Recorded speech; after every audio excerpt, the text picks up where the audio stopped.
In those days, I walked into the hospital and everyone in the reception fell to his or her knee because you're carrying the Blessed Sacrament. Right? Don't care what anybody thinks of anything. Dr. Juan comes over to me, takes a stole, never forget it, takes a stole, kisses the bottom of it, and he said, "Can I have a word with you? You speak in a whisper in front of the Blessed Sacrament. You don't just have a normal conversation, you speak in a whisper." I said, yes. He said, "I called you about this man." Yeah, I said, "Yes." He said, "He's going to die, I'd say in an hour, maybe at the most 3 hours." I said, "What's the matter with him?" He said, "It's a complication. He's old and they didn't get here in time, whatever. His heart's going to give out. He has gangrene in both legs, and that's it." I said, "All right." He said, "I should warn you that he didn't call for you." I said, "His family called?" He said, "Not really." He said, "The family would like to see him have a priest, but the family didn't call you. I called you." I said, "Yes." He said, "This man was general. I'm going to call him Garza, okay? General in the Mexican army during the Cristiada." I'm 29 years old. What do I know of the Cristiada? I mean, I'd heard snippets here and there, but not really too much. I knew there was a war. It was like a civil war, but that anybody survived it. There was still people hanging around from this time. Yeah. He said, he's a general. He was in the Cristiada. He said, "You know that picture?" He said, "Did you ever see the picture of the parish priest in San Julian, dressed in vestments? They took him out. He was saying Mass, all vested for Mass." I said, "Yes." I said, "I've seen that." And they executed him. Right? Yes. He said, he was one of those soldiers. He was a soldier at that time, private probably. But then he became a general. He said, "He really needs a priest." I said, all right, certainly. What room is he in? He's on ground floor, 117, whatever it was. I walked down to 117, and there is his wife, probably 80 years old, and many of his children. I think he had 10 children. Most of them were men in their 50s and 60s. These are the children. Outside the room. And I stopped and I said hello to the family, and I said, I'm going to go in, this and the other thing.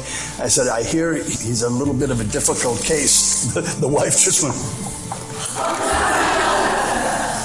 And the poor thing, married to him for 60 years. Can you imagine? He was an absolute dictator, an absolute totalitarian dictator. And the children told me that themselves. They're children. These men they could be my father, right? I walked into the room to see him, and I'll never forget it. When I walked in, he was on a white sheet, and the two black legs were black. I said, they looked like 2 exclamation points. It struck me with the feet. That was black. I went to him. As soon as I got close to him, even though the Blessed Sacrament is not present, ladies are present. I won't repeat what he said to me. Screamed to get the out. That priest, blah, blah, blah, blah, blah, blah, blah, blah, blah, screaming, swearing. It was a diabolical possession. I'm telling you, there's nothing else. I don't know what else to compare it to. The only thing he didn't do is his head didn't spin around. He didn't, and green soup didn't come out. All right, but it was bad. It was bad. And you know, it doesn't matter how much you're prepared for something. When somebody comes at you like that in a surprise attack, verbally, this has only happened to me a few times in life. My knees begin to give out because you react. And then you kind of, I don't know what happens, but it takes a few seconds for your body to go ahead with what your mind knows you should be out of there. Get out, right?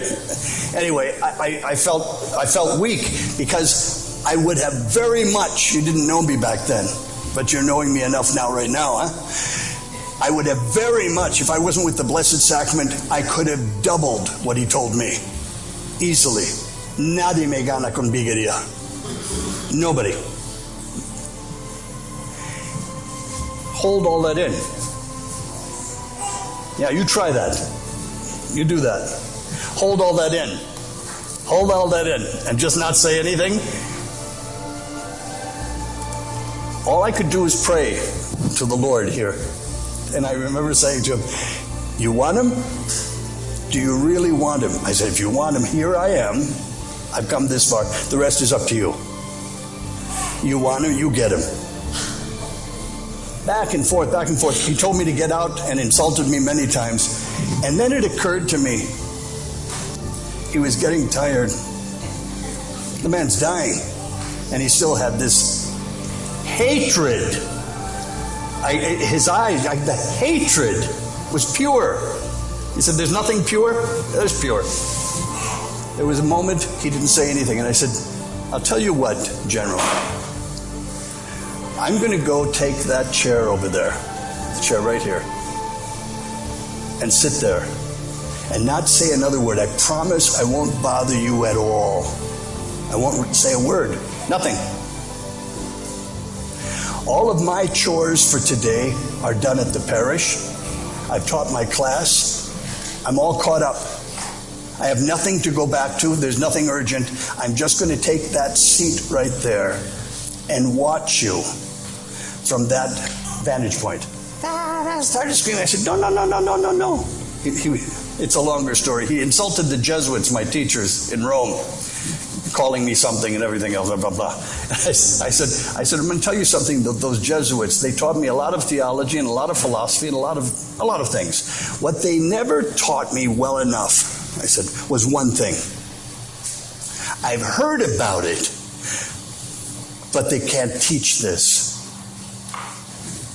And he was half intrigued, and he didn't say anything. I said, they told us all about the existence of hell and how souls suffer in hell. But I've never seen a man actually go to hell. Would you permit me to just take that chair and watch? Let me see for myself. I'm young. I'm only 29 years old.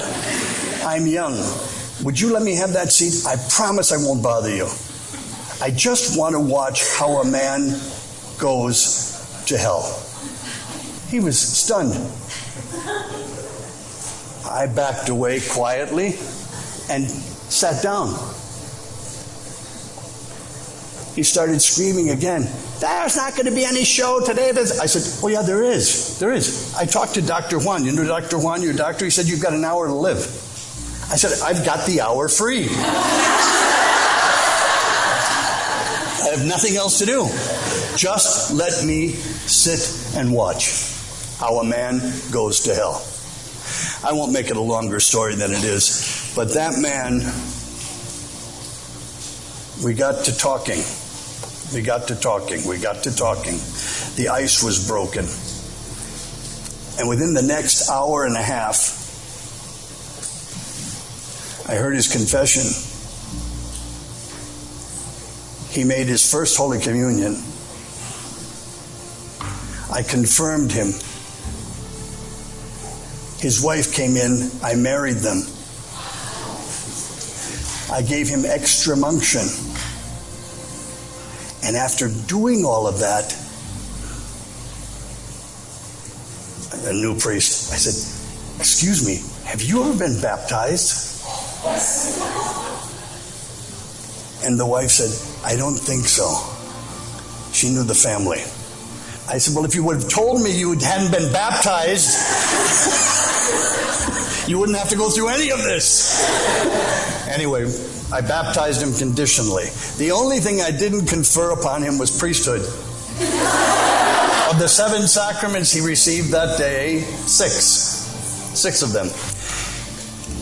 In Mexico, it was not a custom as it is ours. I think it's Irish, German custom in the United States to take a saint's name at confirmation. But I insisted he take a saint's name, and he didn't know what to take, and I gave him Dismas. I said, Dismas, I remember hearing from Fulton J. Sheen a beautiful, beautiful story about St. Dismas. And Dismas was the good thief who died on the cross next to Christ. The bad thief and the good thief, right? Anyway, Bishop Sheen told this story. He said, talking about Dismas, the thief, and he said, and he died a thief because he stole heaven. Dismas. So he took the name Dismas. I was there when he died. All of his sons and daughters, wife was there. Beautiful death. So I still haven't seen how a man goes to hell. I still haven't seen it. God bless you. Thank you, Father. Thank you, Terry. Thank you.